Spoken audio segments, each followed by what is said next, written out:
एक बार फिर से स्वागत करती हूँ। तो पिछले वीडियो में मैंने आपका ह्यूमिडिटी तक कंप्लीट करवा दिया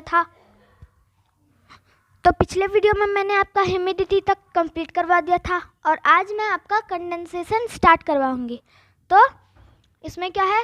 condensation, the process of changing of water vapour into liquid water on cooling is called condensation. वो प्रोसेस जिसमें कि वाटर वेपर को कूल करने पे लिक्विड वाटर बनाया जाता है, तो उसे हम लोग क्या बोलते हैं? कंडेंसेशन। ठीक है।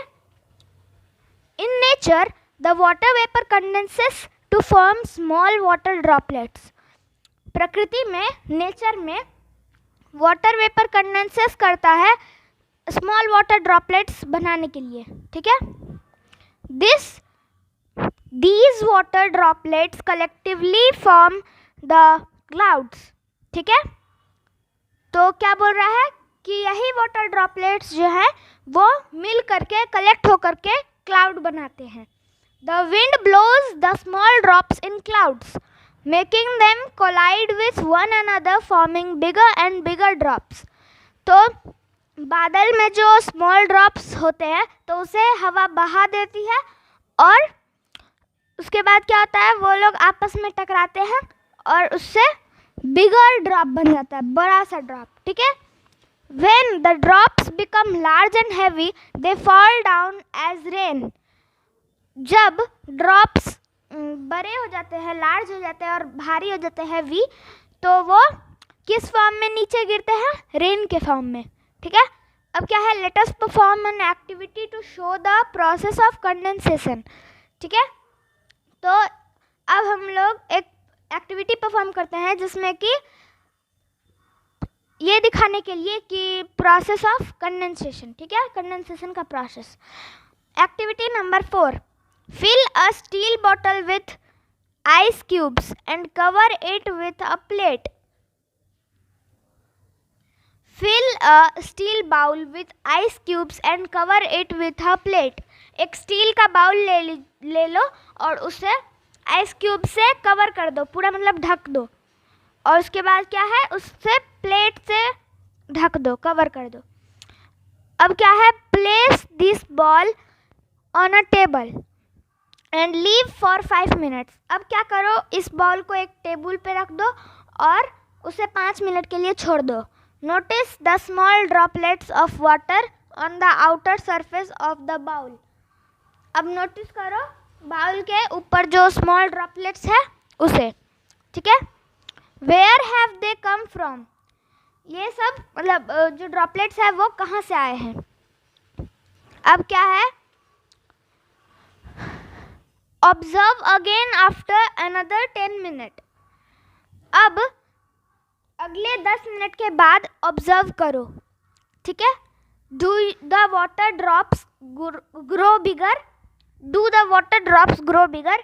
क्या जो वाटर ड्रॉप्स था वो बड़ा हो गया? Do you also notice some water collected on the table near the base of the bowl? और तुमने क्या ये भी नोटिस किया जो वाटर ड्रॉपलेट्स जो था, जो वाटर कलेक्ट हो गया, वो बाउल के बेस के पास में था? अब क्या है? प्रेसिपिटेशन।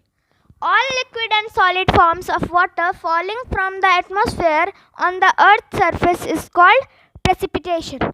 तो सभी लिक्विड एंड सॉलिड फॉर्म जो है वाटर के, वो एटमॉस्फेयर से अर्थ के सरफेस पे जो गिरते हैं उसे हम लोग क्या बोलते हैं? प्रेसिपिटेशन। ठीक है। There are different forms of precipitation. तो प्रेसिपिटेशन के कुछ अलग अलग तरह के फॉर्म्स भी हैं। These are rain, snow, hail, dew, fog and frost. और वो सब क्या क्या है? रेन है, स्नो है, हेल है, ड्यू है, फॉग है और फ्रोस्ट है। ठीक है। Hello stone and frost damage the crops and fog reduces the visibility. ठीक है। तो हेल स्टोन और फ्रोस्ट जो होता है वो क्रॉप्स को डैमेज कर देता है और जो मतलब फॉग होता है वो विजिबिलिटी को घटाता है। ठीक है। Fog and frost are formed during winter. Fog और फ्रोस्ट जो है दोनों विंटर के टाइम में पाया जाता है। ठीक है। अब क्या है? Water cycle. Today there is the same amount of water on the earth as it was present when the earth was formed. ठीक है, तो इसमें क्या बोल रहा है कि आज भी वही सेम अमाउंट ऑफ वाटर है धरती पे जो कि तब था जब कि अर्थ मतलब जब अर्थ फॉर्म हुआ था, जब अर्थ बना था. ठीक है, it means there is no change in the volume of water since the formation of the earth. ठीक है, तो जब अर्थ फॉर्म हुआ था तब से लेके आज तक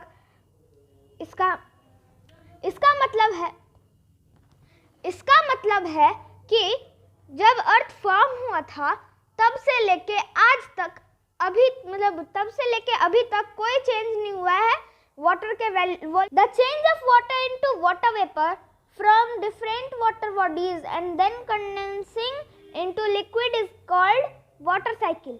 ठीक है, तो वाटर का वाटर वेपर में चेंज होना और वो वाटर वेपर जो कि वाटर बॉडीज से अलग अलग तरह के वाटर बॉडीज से निकलता है और तब वो कंडेंसेस हो जाए, उसके बाद लिक्विड में चेंज हो जाए ना, उसे ही हम लोग वाटर साइकिल कहते हैं. ठीक है, it continuously goes on in nature. ठीक है, कंटिन्यूअसली नेचर में जारी है. ठीक है, अब क्या है, the water cycle starts when the sun's heat provides energy to evaporate water from the water bodies. Water cycle तब स्टार्ट होता है जब सन का हीट एनर्जी प्रोवाइड करता है वाटर बॉडीज के वाटर को इवेपोरेट करने के लिए. ठीक है, this water vapour rises up, cools and change into water droplets. ठीक है, तो यही वाटर वेपर राइज मतलब ऊपर उठता है, कूल हो जाता है और उसके बाद फिर वाटर ड्रॉपलेट्स में चेंज हो जाता है. Water droplets collect together to form clouds. ठीक है, तो वाटर ड्रॉपलेट्स कलेक्ट होकर के एक साथ कलेक्ट होकर के क्लाउड बनाता है. When the clouds become too heavy, they release water as rain or snow or hail. ठीक है, तो जब क्लाउड्स जो है वो भारी हो जाता है तो वो वाटर के फॉर्म में मतलब कि वो वाटर रिलीज करता है रेन या फिर स्नो और या फिर हेल स्टोन के फॉर्म में. ठीक है, about 80% of rain falls in the ocean but the rest falls on land. मतलब कि लगभग 80% रेन जो होता है वो ओशियन में गिरता है और बाकी का जो 20% रेन होता है वो लैंड पे गिरता है. ठीक है, the water from the ground goes to rivers and streams which in turn lead to the oceans so that the whole cycle can start all over again. Rain water जो कि ग्राउंड पे होता है वो रिवर स्ट्रीम्स में चला जाता है, फिर फाइनली ओशन में चला जाता है ताकि जो वाटर साइकिल होता है वो फिर से स्टार्ट हो सके. ठीक है, अब हम लगाते हैं नॉलेज डेस्क पे.